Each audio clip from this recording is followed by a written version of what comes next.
नमस्कार दोस्तों, वास्तु की इस श्रृंखला में हम आज बात करेंगे जिन लड़कियों की शादी विलंब से हो रही है या शादी हो के भी करीब डेट पड़ने के बाद भी, तय होने के बाद भी लेकिन शादी नहीं हो पा रही है और रिश्ते बनते बनते बिगड़ जा रहे हैं, जिससे माता पिता को अपार दुख हो रहा है। कहीं न कहीं वो परेशान है कि हमारी बेटी की शादी नहीं हो रही है।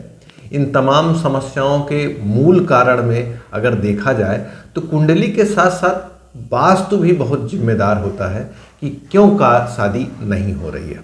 तो आज हमारा विषय है कि वास्तु में ऐसी क्या चीज़ों के बारे में बात की जाए या क्या सुधार किया जाए जिससे लड़कियों की शादी एक अच्छे समय पे हो सके, जो विलंब हो रहा है वो ना हो। और साथ साथ हम आपको कुछ रेमेडी भी बताएंगे जिससे शादी समय से हो और एक अच्छे वर का चुनाव भी किया जा सकते।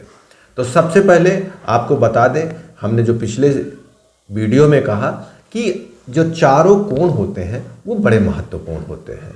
तो उन कोणों में ईशान कोण, जिसको पूरब और उत्तर का कोना कहा जाता है, इसमें बहुत ज़्यादा ग्रेविटी होती है, एक आकर्षण होता है, एक खिंचाव होता है। तो जो भी मेंबर वहाँ पे रहते हैं उनकी एकाग्रता या स्थिरता ज़्यादा पाई जाती है। वहीं आप बात करें दक्षिण और पश्चिम के कोने की, तो जिसको नैऋत्य कोण कहा जाता है, वहाँ पे भी एक गहरा आकर्षण, एक ग्रेविटी होती है, एक स्थिरता होती है। लेकिन लड़की की शादी में आपको ऐसे प्लेस पे सोना पड़ेगा या ऐसे प्लेस पे ज़्यादा समय बिताना होगा जो मूवमेंट दे सके, जो घर से बाहर भेज सके, और वो कोण है वायव्य कोण, जिसको कहा जाता है उत्तर और पश्चिम का कोना। जब लड़की की शादी में विलंब हो रहा है तो माता पिता को सबसे पहले ये चीज़ ध्यान देनी चाहिए, कहीं मेरी बेटी पूरब और उत्तर ईशांत कोण पे तो नहीं रहती है, दक्षिण और पश्चिम के कोने पे तो उसका बेडरूम नहीं है। अगर ऐसा है तो तुरंत आप परिवर्तित करके उसके बेडरूम को उत्तर और पश्चिम के कोने पे वायव्य कोण पे ले आके करें। वायव्य कोण पे आने के बाद जीवन में स्थिरता जो है वो कम हो जाएगी।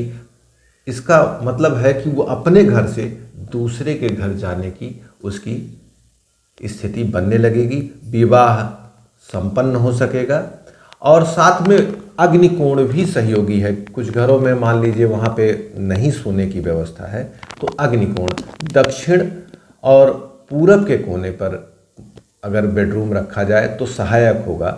लेकिन पहले नंबर पे अगर हम बात करेंगे तो वायव्य कोण उत्तर और पश्चिम का कोना ही विशेष सहयोगी होगा शादी के लिए। अब हम बात करते हैं कुछ विशेष रेमेडी की, क्योंकि कुंडली में विवाह विलंब योग या विवाह सुख कम होने पे भी विवाह विलंब होता है। तो उन तमाम चीज़ों को देखते हुए वास्तु और ज्योतिष के हिसाब से कुछ हम आपको रेमेडी यहाँ पे शेयर करते हैं। वायव्य कोण पे सुलाने के बाद बेड में गद्दे के नीचे, जिससे उसके नीचे 11 गांठ साबुत हल्दी, पीली हल्दी जो है साबुत हल्दी 11 गांठ, उसको बेड के नीचे बृहस्पतिवार के दिन किसी शुभ मुहूर्त में, जैसे गुरपुख एक विशेष योग है, इस योग में अगर रखा जाता है तो विवाह जो है इससे जल्दी होता है। साथ में गौरी और गणेश का पूजन अगर कन्या पूरे भाव और लगन से करती है तो मनवांछित वर की भी प्राप्ति होती है और विवाह भी समय से हो जाता है। इसमें गाय के गोबर की गौरी बनाई जाए और सुपारी के गणेश जी बनाए जाएं और प्रतिदिन उनका विशेष पूजन किया जाए।